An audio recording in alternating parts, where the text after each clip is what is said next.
Brother, we got us a crowd tonight, Jack. We went and found more chairs and we still didn't have enough. What about that, Mike? You're gonna have to raid the restaurant. Hey man, we really appreciate it. If anybody is really wanting wonder. to grab a chair, you can get one from the restaurant, or say something to me and I'll go get one for you. There you go. We sure appreciate this. Yeah, thank you guys for coming out tonight, man. This is awesome to see. We're getting ready. We got a big tournament coming up in a couple weeks. Hey, there's bait fish starting to stir and move back in these creeks, and it's like, boy, hey, if your hand ain't shaking a little bit, y'all came to the wrong room tonight. Yeah. I'm excited. You know what I'm saying? Heck yeah!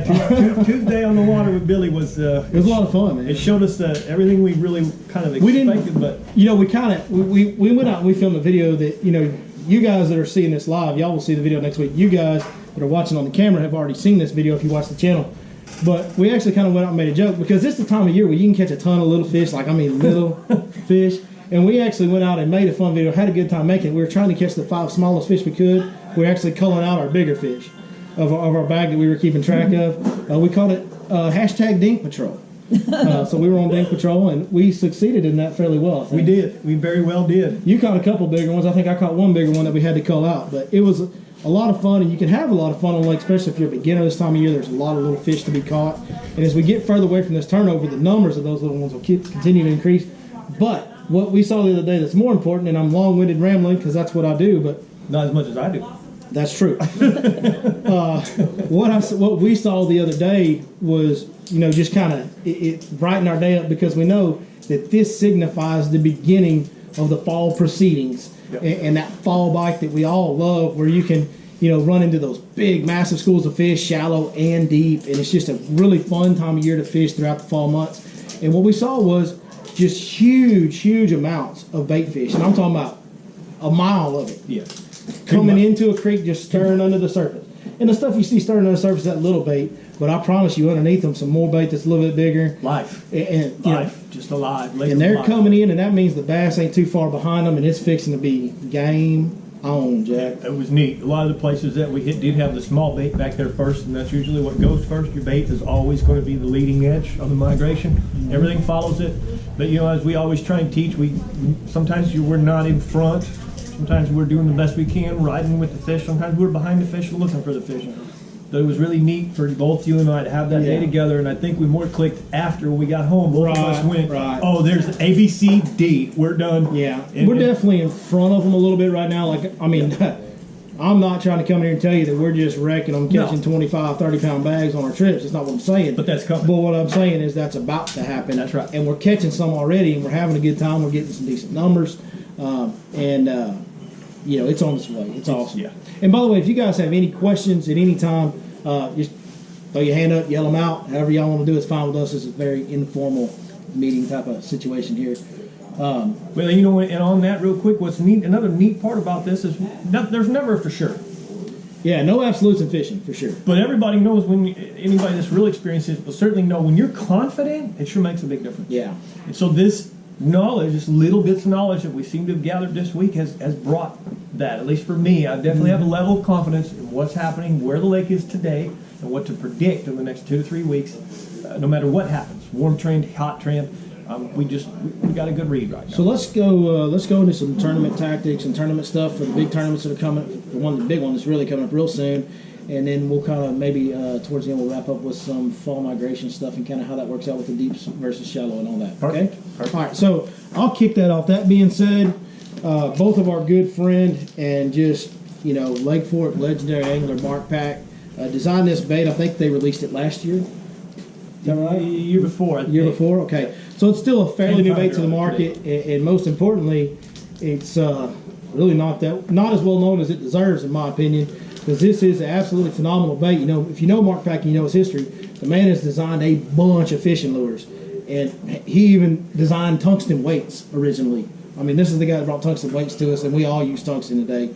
But this is the Impact Shad, and it's a fluke style bait, but it has a single joint in it, and it has a gliding action. It's a little bit different, and boys, it catches them. I mean, it does catch them. Now, we caught a little better quality fish today on chatterbait, so we kind of stuck to that and gave up on some of the numbers on this. But as far as numbers go, this thing right here has been the breadwinner for me. It has saved my day the last couple of weeks when it's been tough. Throwing it weightless on a 4-aught EWG hook, fishing it almost dead sticking, letting it glide to the bottom. Once it's down there, twitch it up a couple times and let it glide back down. And it's simple. Anybody can do it. It's 100% weedless, and they bite it and hold on to it. What size line are you using? Oh, we're throwing this on 15-pound fluorocarbon is what we're throwing that on, and throwing it on a 7-1 medium heavy, but it's got a little, almost a medium action, but it's a medium heavy. Is what the rod says, medium heavy on the 6-inch rod that I'm throwing. It's the 6-inch Lux rod, 7-1 medium heavy, but it has more tip than you would expect. A medium tip. It's not a fast tip. It's a moderate action tip, right? Okay. It's not a fast action tip, right? That's it. That's what I was looking for. Thank you. So that's it's a really simple technique, and we're fishing this in big grass flats at the backs of creeks, backs of major creeks, not small creeks, not main lake pockets. Yes. Creek arms, Has to have Little creek. Caney, Williams. See where I'm going with this? And there's a few of those major creeks, just a few that are sooted in. You won't see the same results as those ones that are filled in. If there's no ditch, no That's drain, true.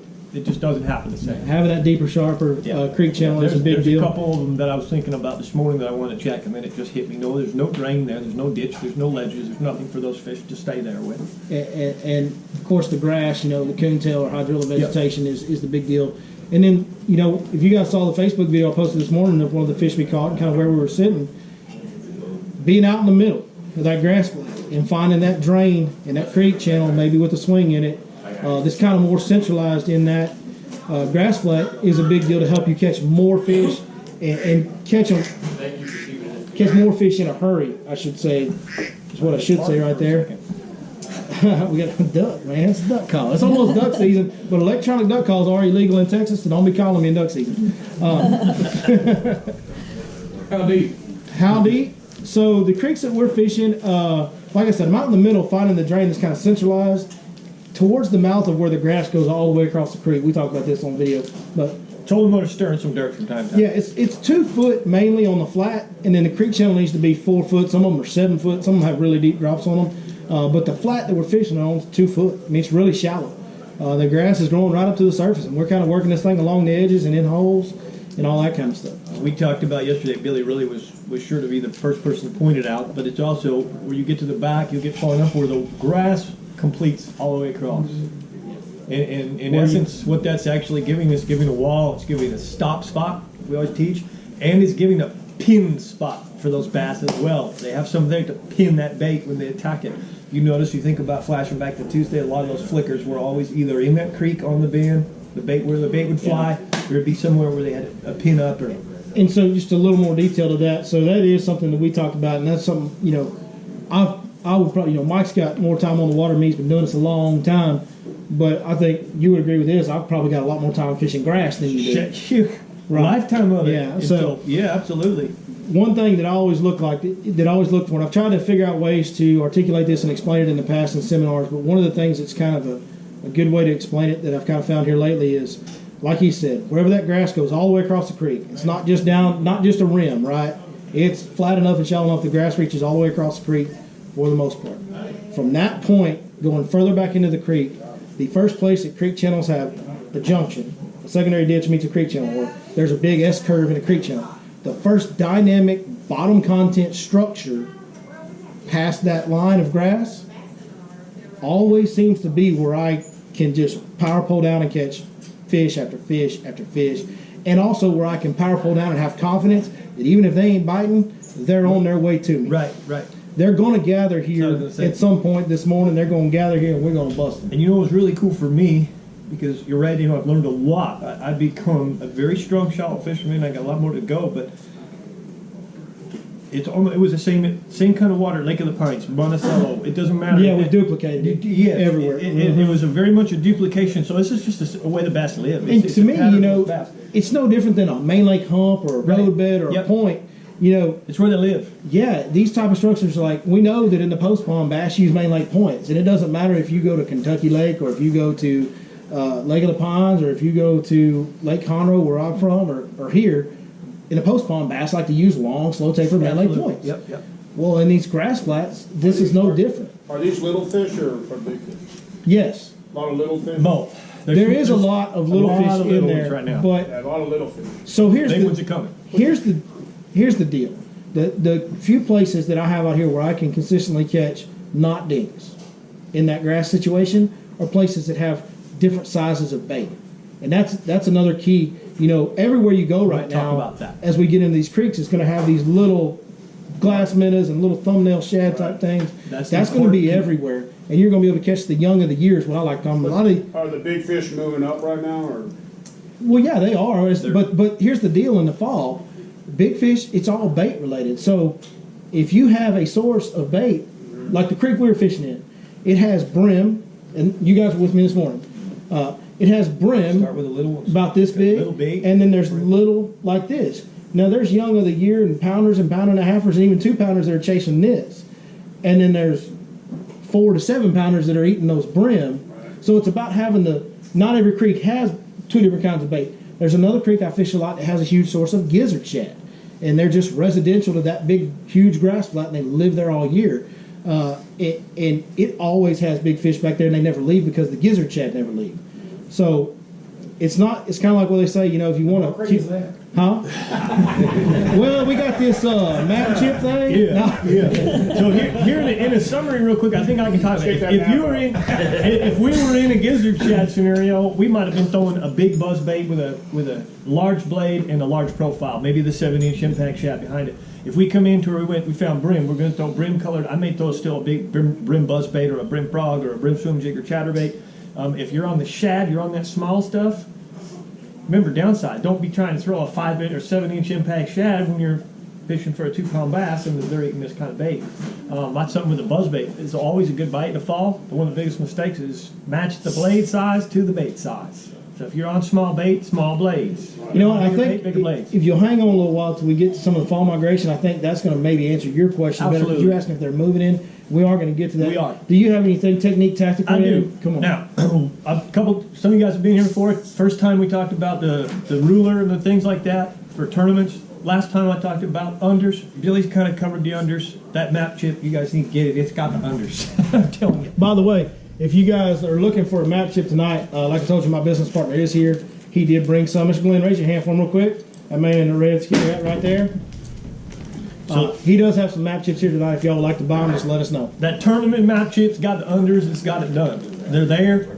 And overs too. Yeah, there'll be even more overs coming. So Stephen Father, he's the guy here. He's a nice man. He's an injured man from being in Iraq, and he won this event a couple years back.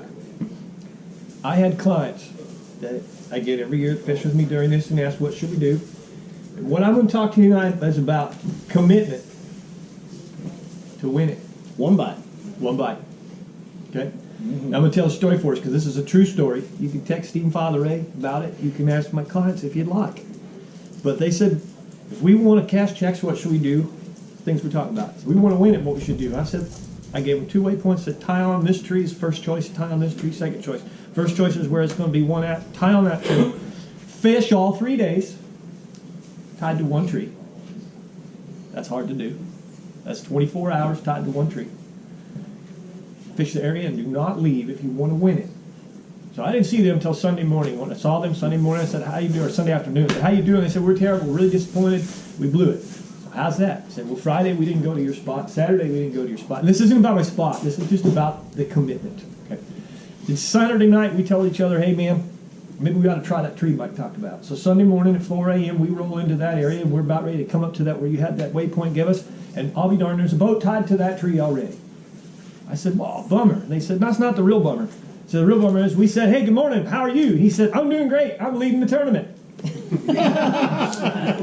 Okay, so I'm telling you it's not easy. It's not easy if I was to do it. No, it's but not. there are a handful, at least, on this map chip that this is why I set them up. Certainly some of the ones I put on there. Yeah, If you get in that area, within that basketball court or that football field, and half football field, and you tied to a tree, this is the number one way. 24 hours of wetting one of these guys, you're going to get bit. Okay? But I would go to the biggest worm I can find.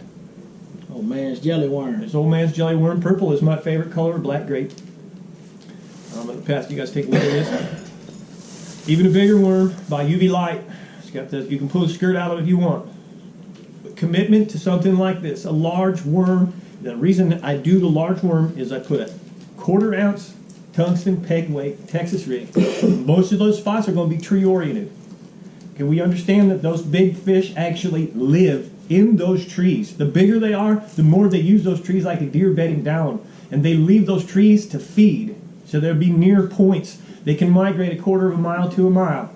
Because you're going to be in an area where like, those waypoints, they guaranteed there's some big fish that live there. Like we're in this room. They're in those trees that you're amongst.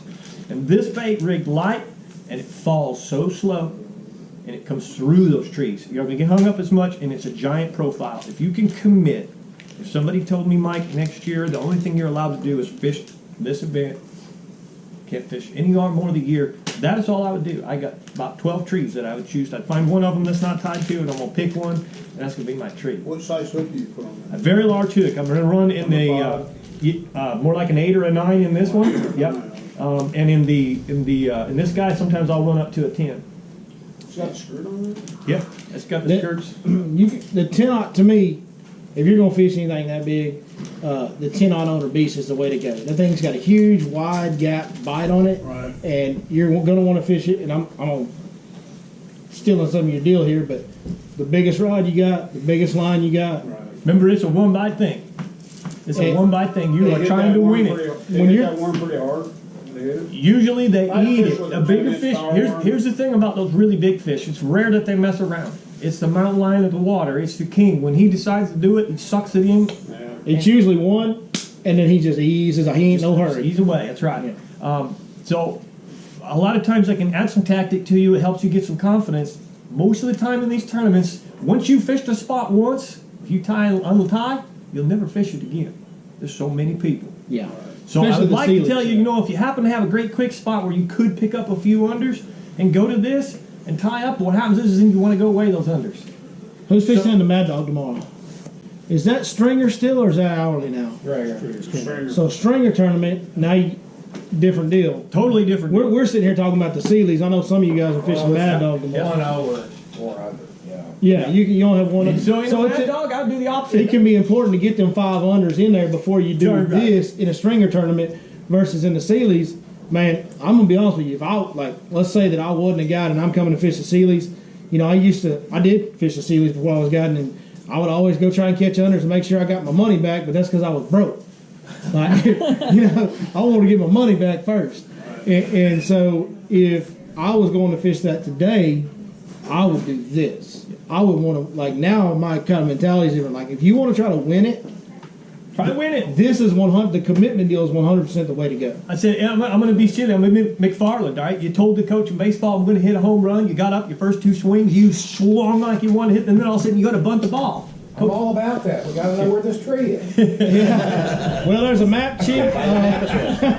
So He's got it on the red. listen, I just want to elaborate just a little more brief on it. Even for myself, when I get tied to the tree and I start fishing that big worm like that, after about an hour, It gets hard to stay with it. God, you're like, I want to pick up a swim jig. Oh, I want to pick up a top water, or something bust, or something makes you.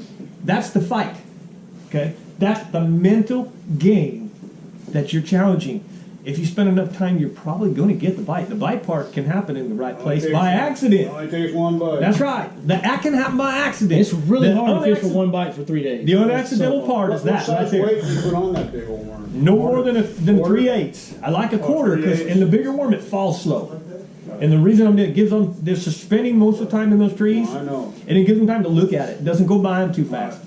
Sometimes they'll even get caught up in a tree, and it's so light that you won't get hung up in the tree, and you're really kind of sometimes bringing it right up to them. You maybe feel that coming through the tree, and as you're coming up through the tree, you're bringing it right up to their face, and you don't know that I've that's been what's throwing happening. power worms forever. I love the 10 10-inch. I love the 10-inch and the 12-inch, but honestly, That one, I always go, wow, that's a big one. one more notch. Honestly, I didn't talk about this, but I'll actually take and cut one of them and put 4 more inches on it. 18. This is a 12-inch worm. I want 16 to 18 inches. Boy, I'm gonna tell you, if I was doing that though, and shameless plug here, but I'd be throwing the big pern. I'm just saying that thing's kind of proven itself to me. I like it. I like it. I do like a little bit more of a thumping tail because it's a fall. Right. That helps slow it down on the fall. That's why this. Yeah, you're right. For the suspending fish in trees, you got to have the tail. The straight tail to me is not the one to go to in the trees. That tail right there, really helps it fall super slow. And it's thumping and making a lot of noise. Mine? Pass that around, actually. That's the UV light. I forgot what they call their monster worm. Giant 155-inch worm. That's what they call it. It's a lot of grams of plastic. It's made by UV. I would go no less than 25 fluorocarbon. That's Yes. what Michael agreed. So heavy 25 rod. would probably Heavy be rod. I'm most of the time. You pull that, skirt through there? Yeah, it comes that way. Oh, it comes They come that way. Yep, Oh. yep. And they have those downstairs. Most of the time, I'm using 20-pound or 25-pound fluorocarbon. That's the other thing. Lock the drag down. I only want the drag to slip on the hook set. What color is that? Is that Black grape. Black grape? Black grape. I only want on that hook set, boom, hard hook set, that drag should just barely slip. After that, get that fish to the surface, okay? You rod high, rod loaded, and the rod will pull the fish to the surface. If you're bent, you know it's a big fish, scream at your partner and tell him net now, because what you're gonna do is you're gonna draw this fish when it hits the surface. You don't drop or pump or anything, but you lay that rod back high like this, and the fish is coming up, it hits the surface, just reel. All right, and that fish will wallow on top, left and right. Get his mouth full of water. Yep. Keep his mouth, and the mouth even be open. It'll stay open like Jaws commercial, or and you wallow him to the boat. The net guy better be ready, because once you've got him there, you have to give that head back. You're in trouble at that point. You're in trouble anytime if that fish has its head. Yeah. You look into a 16-pound fish in the middle of trees on Lake Fork, and it's gone quicker than it started. You have to have a big hook set that turns the head, draws the fish to the surface, just never lets them have that head back. A 10-pounder, I think I've turned a 10-pounder. I've seen you turn a 10-pounder head With the right pretty hard. rod, Right. yeah. You will not turn a 14 or 15-pound Yeah, fish head. but no matter what rod you have. Only on the hook set. On the hook set. But even a 10 or 11 pounder, if she's big and fat and healthy and she's hot, which most of them are out here, if you give her head in them trees, You ain't getting it back. You are done. I've had Done. 6-pounders that I've lost a head on, and I can't regain control of the head on 6. And right now, I don't know how many of you guys have been fishing lately, but a 2-pounder will run up under your boat and make you think he's going to break you off out here right now. I mean, these fish, they're in good shape. They're strong. They're healthy. They came through summer really well. So much bait in the lake right now. We've had so many good spawns. These fish look like they've been on my diet, not Mike's diet. And they are mad. They're mad right now. So, and the other point about the big rod too, guys, is when you're throwing a 7, 8, 10-aught hook, that's a heavy gauge wire. And it's hard to punch an old hard-headed old bass, to punch a hole in that old hard bony head with a gauge of hook that big. And so that's another reason for the 20-25 pound line, the biggest rod you own, all that stuff. I mean, that equipment is a very important part, because boy, it sure would be tough. It sure would be tough to swallow if you fish for 3 days for one bite and you got that bite and you didn't catch it because you didn't have the right equipment. That would be a hard pill to swallow. Better be using that 6 cents stuff. Huh? Yeah, that 6 cents Lux rod. Punching that code, your Lake Fork guide, get a 10% discount on all orders on the 6centsfishing.com website. I see a man back there that knows about it. Are you pegging the weight on that? Yes, absolutely. You want to peg the weight so that it doesn't get separated in the trees. Yeah. If you don't peg it, that weight sometimes can be your worm ain't with where it is. So it must be pegged, and you really need tungsten. Then you might get hung up, have to go over there and ruin the hole or break off. And if you do get the bite, you ain't gonna feel it if you're feeling your weight way down here and there's all that slack and he bites it over here. It's important to be tungsten too. I know it's expensive stuff, but we're only not talking the heavy big stuff. The quarter ounce stuff isn't as pricey. You get more for your buck. It's really important to feel the bite. It's a light deal. Most of the fish that I do catch this way, I was with Jason Quan last year, and I caught it, or 2 years Jason ago. who? Quan, right? Quan. 2 years Jake ago with Quillen. his boys, caught a really big fish on this. It's a one thump deal if you feel the thump part, and then just swim away with it. When it happens, you're going to know. You're going to be like, oh. There's something really on here alive. But in essence, the whole point that I have is don't try it if you don't think you can commit to it. You're going to get disappointed. Then you're going to feel like you spun yourself around. Then you're going to go chase some unders. And then you're going to say, let's go back and try it. If you're going to commit to it and take what it gives you. All right? Be the baseball team that said all or nothing. If we got nothing, we're still going to celebrate with ice cream tonight. We had fun.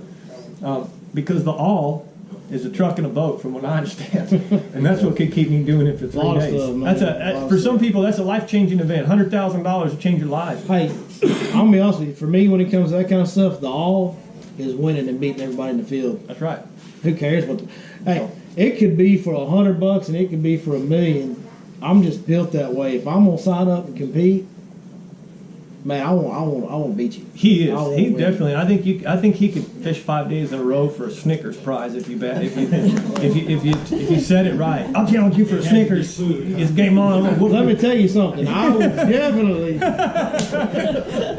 A few Snickers tournaments. I'm in. Where's the Snickers? He said you won a few Snickers tournaments. Have y'all heard the rumors about a third tour? It's gonna be the Snickers tour, and I'm in, baby.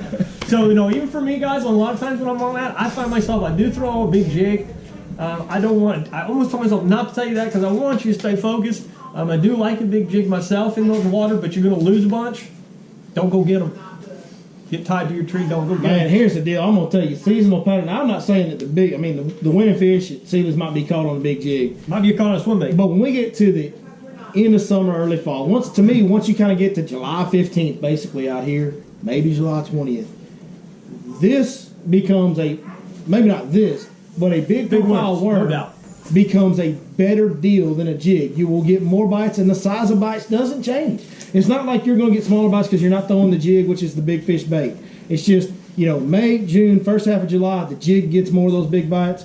Once you get the second half of July, August, first half of September, man, that gets more. It just does. Anywhere in the every nation, year. anywhere in the nation, doesn't matter. California, Florida, wherever, Yeah. it's that time. And the of timing heat. of it may be different if you're up north or something, but every year it's that way. Yep, it is. So that's all I got for the big fish. Techniques, you might on got that? questions on techniques, either one of them, small, big, You and sent on that if you were. I'm glad you said that because that's the There first you thing that popped go. in my mind now. Now, a Thanks. few extra little techniques is yes, 100%. All right. Does a deer hunter goes out and shoots a doe and small bucks? Don't care. Does a trophy hunter take a little extra precaution? You bet. Does he? Can I ask you a question about scent? Yeah. When you're putting scent on a plastic, is it to attract the fish or is it to cover your scent? My number one reason for scent is to cover my scent. I'm the same way. All right. That's what I wanted to ask. I fished a lot in my life, but the learning curve happened when I finally made pro staff and I began doing seminars on tanks. The next time you're in Bass Pro Shops and you watch a pro on that tank, you watch those fish, all right? They throw lures through the water column, and sometimes some fish will show interest. If they throw anything that just sinks, that's why wacky is so effective. When it sinks and goes to the bottom, the fish go look at it. How many people have seen that? How many people have seen in a tank where they throw something in there and the fish goes like this? And what does that fish do? Noses up on your bait. Is that just peculiar? I can't see with its nose. Why does a fish go down and nose on your bait? It's cross-eyed to see it at that point. It is checking it out. I'm convinced all my life. Biologists say this.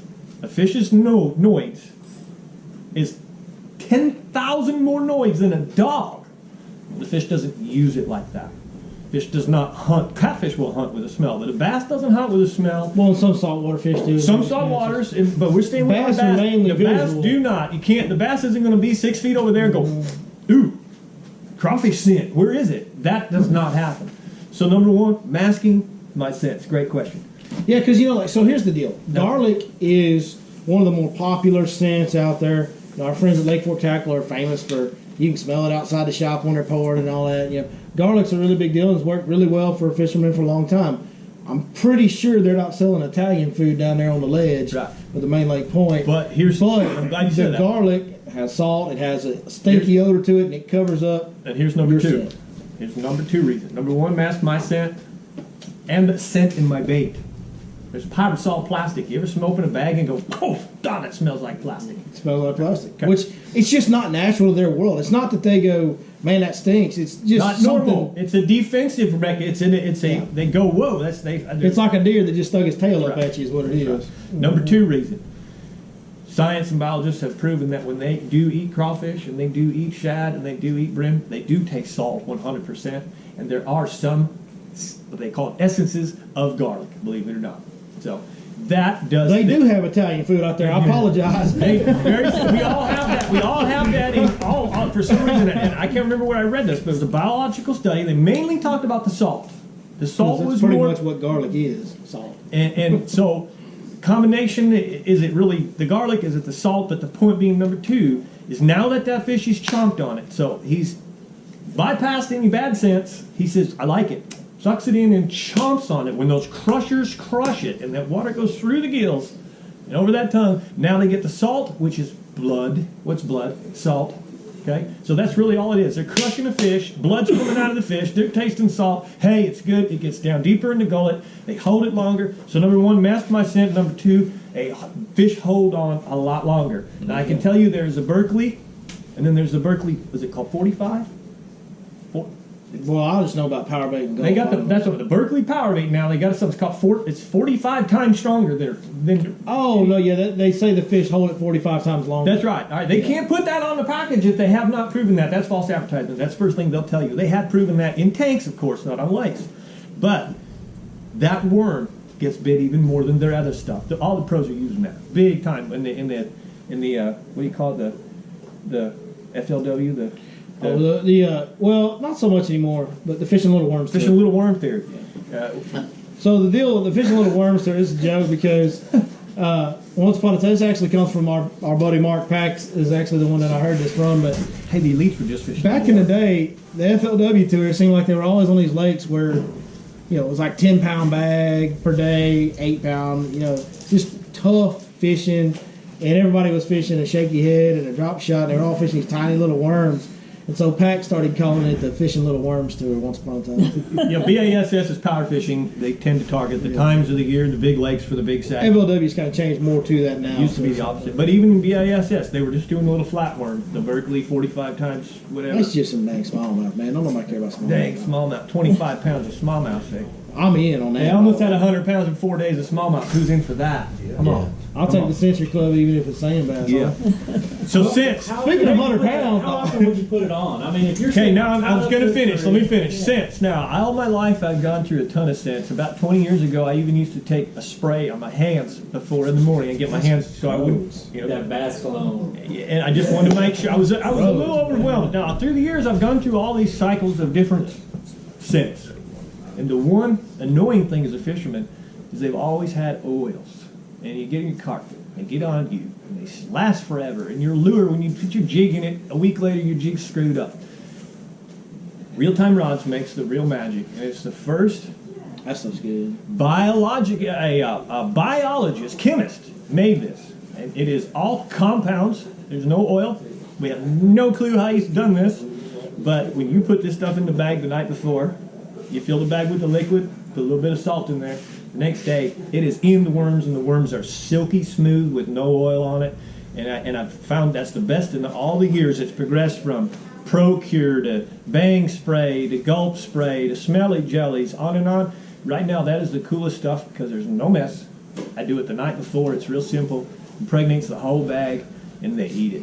I've proven it. We've had 6 different guys that are guided for real time, and we have actually tested it. And at one time, one of the days, it was 16 to 1. 2 guys fishing the same drop shot worm, bridge pylons. The guy with the scented worm, 16 bites to every one, switched rods, and the bite switched hands. So we have proven that. Is that a big fish thing? Yes or no? But when I'm on that big fish spot, if somebody after 3 days, if I had the tenacity to sit for 24 hours, and then at the end of it, some scuba diver come up to me and said, dude, 4 fish swam up to your bait, sniffed it, and swam away, and I went, God, I didn't put no scent on it, it chewed me up. So I'm going to pull out all measures. I'm going to be stealth-like. I'm not going to be stomping in the boat. All right, not going to be rocking it. I mean, you're going to have some moments. You're there 8 hours on one tree. So you got to think about that. You're hunting that giant elusive buck while you're doing this too. So you don't want stereos on, and I can tell you a lot of times these tournaments are. First thing he tells me, he called me up. I'm like, you already catch a big fish in the new boat? No, it's got speakers, dude. I can Bluetooth my phone through my graph to my speakers. Can't I? Yeah, and he did. We were rocking on the way out as well. I couldn't hear him talk, but I could hear the music. That's probably a good thing. That's probably a good thing. When you fish with Mike, you have live music. Sometimes. Fair point, sir.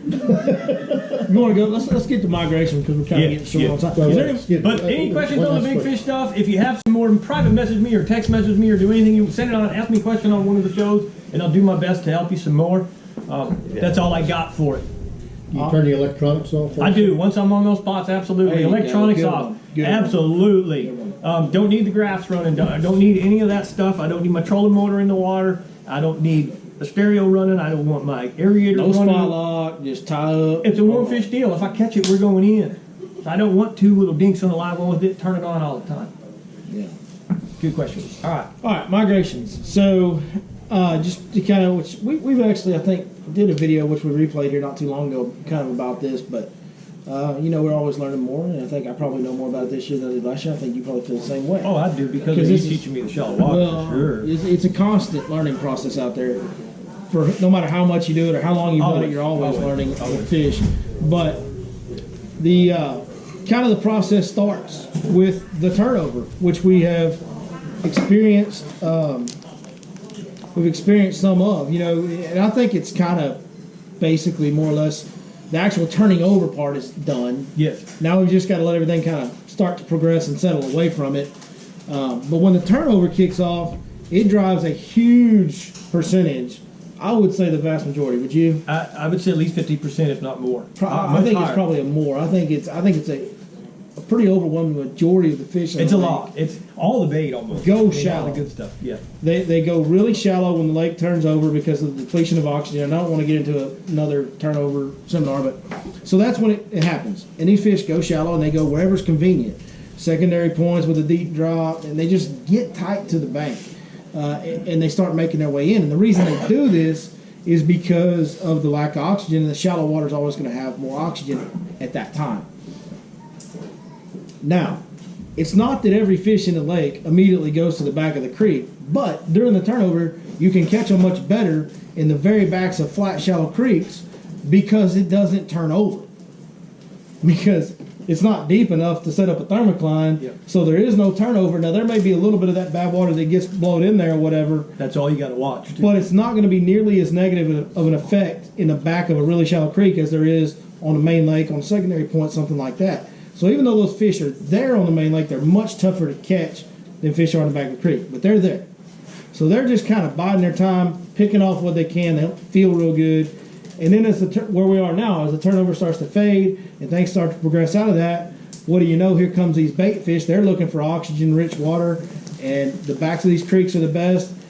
The water temps are starting to cool off. And what cools first? The shallow water. So here comes all the bait. Well, as that happens, there is a group of fish that's going to come with them, and they're going to start moving in these creeks, and they're going to start hitting these stop signs. There's also a group of fish that, as this happens at the same time, some of those fish that went shallow are simply going to start to gather back on the first main lake structure they come to out of the mouths of those creeks. And it sets up in a probably the most similar situation that we have all year to post spawn. Because what happens in post spawn, the fish start coming out of pockets and creeks, and they set up on the first structure on the main lake as they come out. Long main lake points, stuff like that. Yep. They do the same thing, right? Like here in the next month, they'll do the same thing. Yep. And they start coming back out there. Now, this is a big group of fish because in the springtime we spawn in waves, And they have to scatter. and there's fish that are coming and going, and so there's some here, there's some there, and there's some coming out here, and they're just kind of spread out a little more in the springtime. Right now, they're not really spread out. They all went like this. Now some are going this way, and a whole bunch are coming this way, and it's the biggest schools of the year as we get to the end of September and into October. Yep.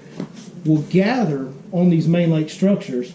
Also, big schools of them will move back together in the backs of these creeks.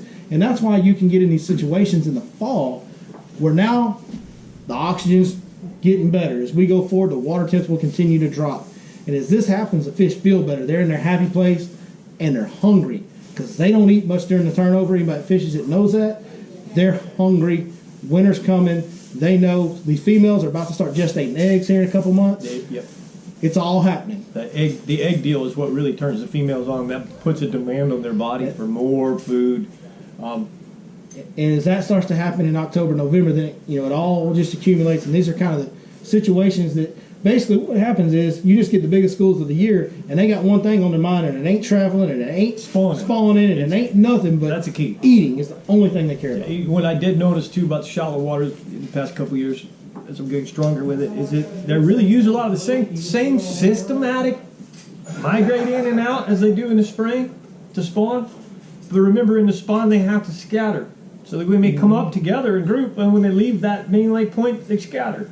These fish don't do that this time of year because Yeah, they're not they there. They follow- want to go they eat. use so each other to hunt. They gang up, and like Mark Pack has told me, and I've seen it close firsthand, the mouth of White Oaks is a perfect example. But in years past, there's been as many as 2,000 fish, in Mark's opinion, and I would certainly respect his opinion and believe his opinion wholeheartedly. And I've seen it where I felt there was probably 1,500, 2,000 fish across that whole mouth of White Oaks Creek. It's a giant creek. It's got a couple miles worth of migrating to stay in and out, main lake points, a lot of good stuff, secondary points. That's exactly what we're talking about. And if you can get into some of those areas, congregated fish here in the next few weeks, you can really have a smash hit, especially a little later in October when those eggs start dialing in on those big fish. The big sacks come back around again. The big swim bait bite comes back around again. Yeah, can't wait for that. And we start seeing those 30, 35-pound sacks again and a lot of those 10-pound fish.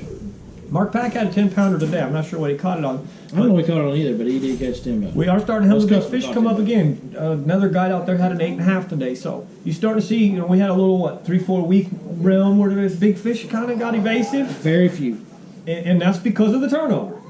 So now they're starting to be happy again. You're really going to see in the next 10 days a major change, and it could happen sooner if this weatherman, I guess they should fire the weatherman in Texas. It's pathetic. 100% on Tuesday, no rain. Moved it to Wednesday, there's about 80% today, no rain. He has bad guesses almost as much as fishing guides do. Wow. It's like fishing without a hook. So that's kind of the migration and how that process happens. And when we get later in the fall, we'll talk about fall to winter. But just so you guys can kind of know, as we're moving forward, you want to stay in front of those fish. Right now, when I'm fishing in the backs of grass flats, guys, I'm catching what I call resident fish. I target those during the turnover because of what I just said a minute ago about it being less affected on them than it is on mainland fish. The beautiful part about it is I got resident fish, and I got some more coming to the party every day. Every day. Right now. Fresh So fish. Fresh fish. that's a good feeling to have, and when you fish every day, it makes it a little bit easier because you can kind of get yourself a milk run of a few areas, and you may not catch them great every single day, but the further you get along in this process, you're going to catch them better and better and better over the next month. Yep. 100%. So I like that. That shallow water is a really strength of Northeast Texas, but I don't mean running banks. No, not running banks. It's not running banks. It is so similar to what I've really made a career out of deep, but we're at 2 to 4 feet of water. It's unique, but that little bit of added resident fish that you don't get deep really changes the game in that. Yeah, there's some fish that are pinned up in a smaller area that, it's home. So you may have a 10 fish Monday with residentials, and Tuesday you go back to the same water and you've got residentials in there that you didn't catch on Monday, and some schoolers that came in and joined it. Now you got 50, 60 fish in there. So that really is I understand today why. The residential fish just adds a lot of consistency. Right, it keeps the Yeah. consistency daily. Now it kind of, as a pro fisherman all my life, the West Coast doesn't have these kind of lakes. There's 2 lakes that got vegetation water like this, and they're not the same. One's a tidal delta, and the other is Clear Lake. But my point is now today, after a lifetime of fishing, I understand with the elite English why those power fishermen just comb the life Hackney, out of the shallow water. Andy Hackney's Morgan. attack it. Yeah, all them guys. Attack it. Because he's got residentials that he's going to catch. And when you're a pro, you're catching anything, you're starting to be confident. If he's made his right choices, he's done his homework, and he's in front, and he feels like, Billy, they're coming to me, watch out. That shallow water really services you a lot stronger. I've actually had a really good conversation this winter with Greg Hackney. He is my favorite Elite Series guy that, I don't get a chance to watch very many of them. I'm on the water 6 days a week most of the year, so I don't really get to watch very many tournaments. But when I do, I definitely pull for Hackney more than any other. So it was an honor to get to talk to him. He's a really cool guy. He's a really great guy. And we talked about that, and he talked about, if I'm a weekend warrior and I'm fishing a one-day tournament, and I'm on, say, a fork or a Rayburn where it might take 35 pounds or something crazy on a Rayburn Salida, he goes, I might spend a little more time out deep than what I do on tour. He goes, but when I got to fish day in, day out, and I got to cover it for 4 days, he goes, that guy may go out deep and catch 35 pounds today, but I can 18 and 18 and 18, and then come Sunday, I'm right there, and I got a chance to win more consistently than guys that are dealing with nomadic fish versus residential. Exactly. Right word too. Nomadic fish versus residential fish. Big difference. Sometimes I'm fishing shell bed stuff. You know I fish that. I'm waiting for those big fish that I just talked about that live in the trees to come to me. They're somewhere, I don't know where, they're a mile away. When they decide to migrate and come to the shell bed, we get right. If I can keep you there as a client, keep you in the game with me, we get right. And it's a tactic. It's an understanding of what the fish are doing. So, that shallow water is where it's at right now on Fourth. The deep water bite is... But the shallow water, here's the cool part. Like I said, the shallow water is going to get better, and I'm looking forward to that because they're coming to me. But as that starts getting better, I'm going to mix in some deep stuff too, because that's going to get really good. And there's no time that I do both more than the fall. Well, it's all about temperature too. So Mother Nature is crazy, all right? If we get 5 inches of rain tonight, there's going to be a ton of fish out tomorrow. Yeah. So it's very influential. Remember that on the same we're talking now, we're going to preemptive. As fall gets in, we get mid-fall, late fall. Anybody have any idea what do they do after that? Start coming back out. All right. So by the time you get to November, October, November, there's still a lot of fish in the shallow water. They start coming back out besides the residential fish. Right. Besides the residentials. Mm-hmm. And I think you've proven this. Is some of those fish up in there, those big fish, there's some big residentials, or they choose to stay. Whatever it is.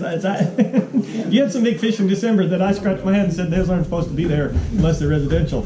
But point is, they should be starting to come back out, and really that's that systematic thing with bass. Yeah, and as we go through the seasons, we'll try to kind of keep you guys on the leading edge, and you guys that are watching out there on the leading edge of the yearly migrations. And like I said, when we come out of fall and go to winter, and some do start coming back out, and we do have the resident, we'll try to explain that to you to the best of our abilities.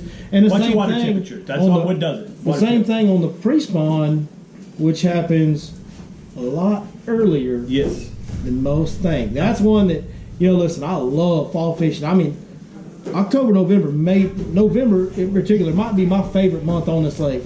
There's a whole lot of people deer hunting. There's a whole lot of people doing holiday stuff. There's a whole lot of people thinking about things other than fishing, and the lake gets fairly empty in November, and boy, do we catch them.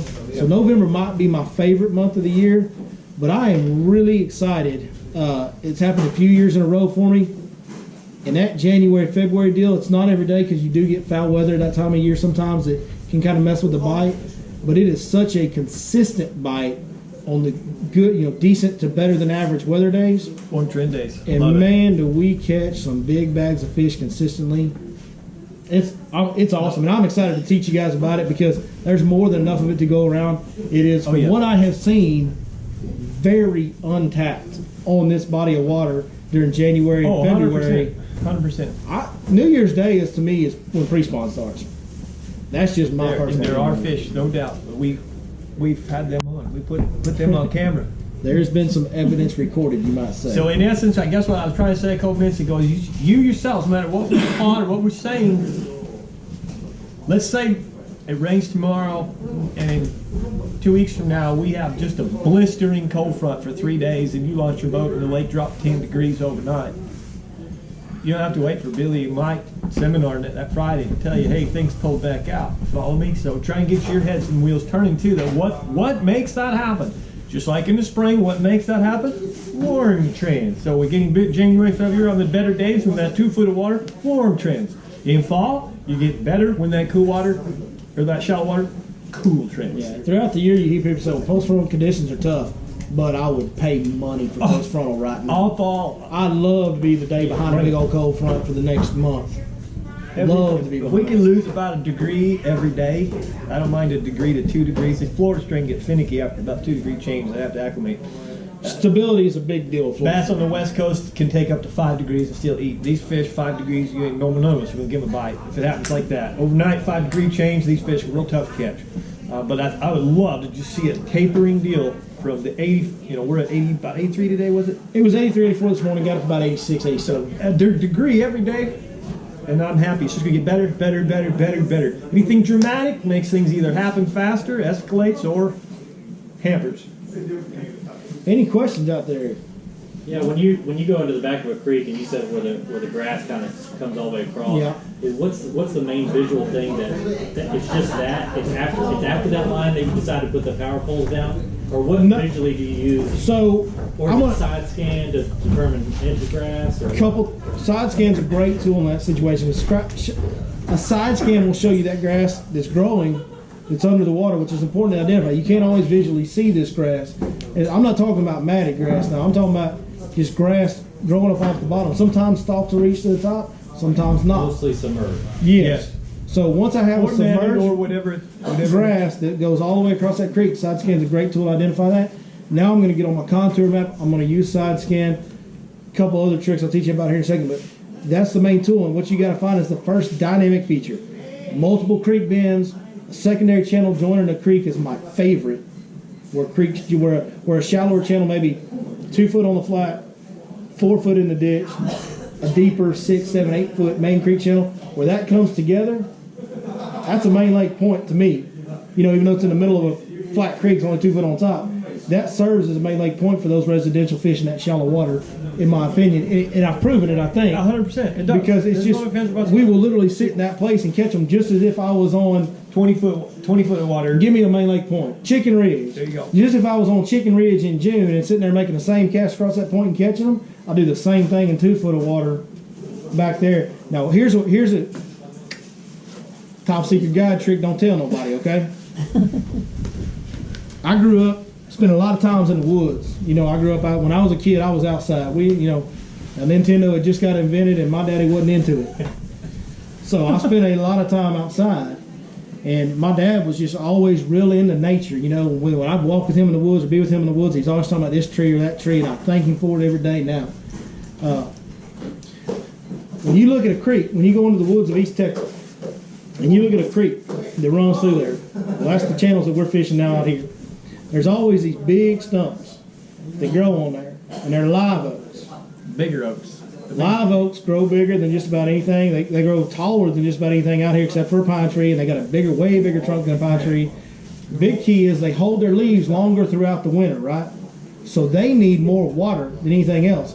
So they always grow in a low spot or close to a main water source like a creek channel.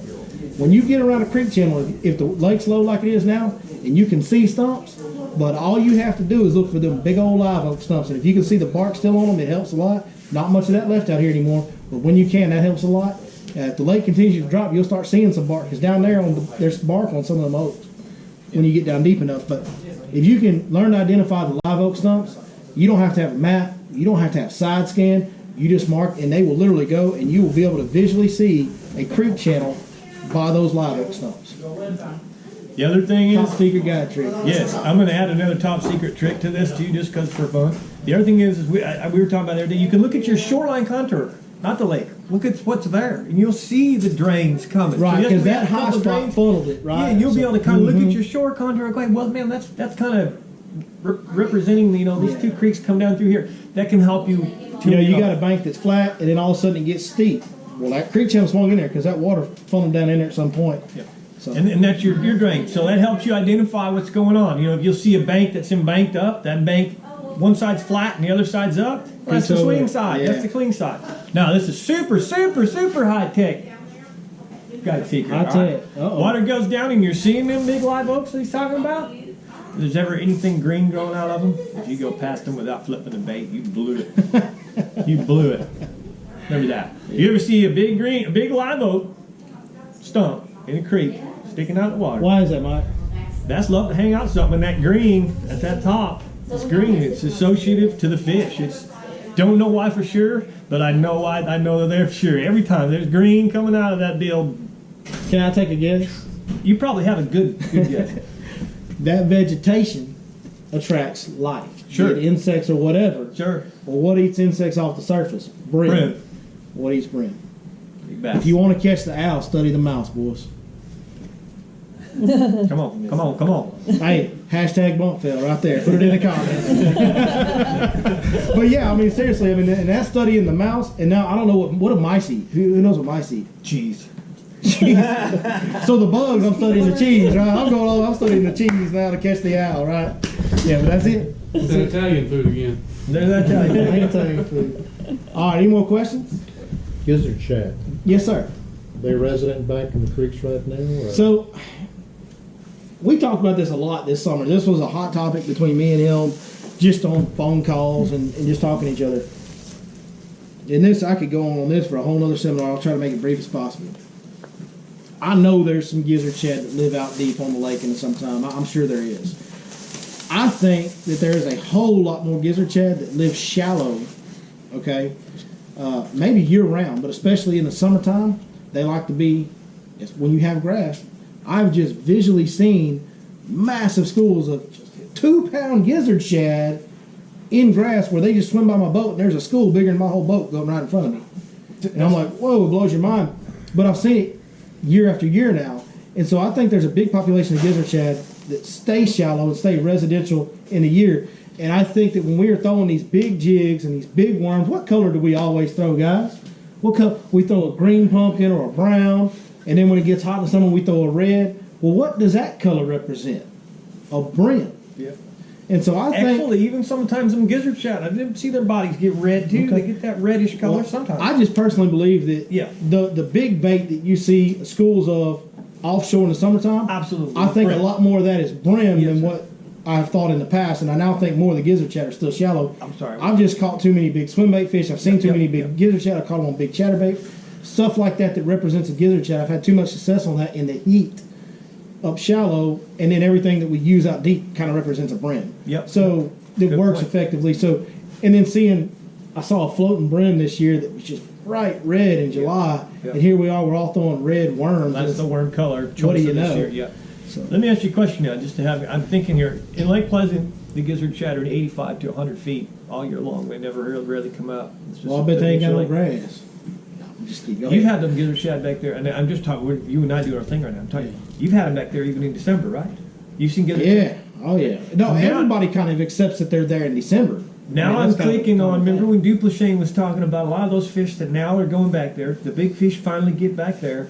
They don't leave. We're all talking about a lot of them big fish coming out. The threadfin come out first, but I don't think those come out of there. I think them gizzard shad stay back there, like you're suggesting right I now. think they just live back there. They live back there until it gets freezing cold, where they have to pull out. We didn't see gizzard shad. Well, we did see gizzard shad in January. We did. I know. They're always back there. That's what I'm trying to tell you, Mike. Shallow water ain't just for little fish. Is it big creek Yeah. that they're in? Yes, and Mostly that where they're definitely, going, it's going not- into smaller. It's Well, not ditches, drains, pockets. I'll just tell it's you main this. creeks. Think of the biggest, most popular creeks on this lake. What are they? Glade, Yeah. Birch, these community hole. Man, they're great in the springtime. Lots of big fish spawning there. Lots of gizzard shad live there all year. All year. Yep. Weird how that works out, right? That's why the fish, now it makes sense. Now I have a grasp. The food's there, the fish are there. Yeah, and And that's why we don't catch a lot of little. We don't go back there and catch 25 little fish in that cove. No, it's a sack. It's a sack. We catch them good, but it's a sack. It's a Yep. quality fish. Yep. And I heard Hank Parker say this when I was a kid, and I believe it to be true. I firmly believe it to be true. If a bass has what he needs and what he wants shallow, he ain't going Why nowhere. would he go anywhere else? Why does he need to? The reason we have so many fish offshore on this lake is because we have a huge population. It's a fertile lake that literally has fish in all depths at all times Yep. to some Yep. degree or another. Yep. So there's such a huge population that there is a big percentage of bass that need to be out shallow to live efficiently.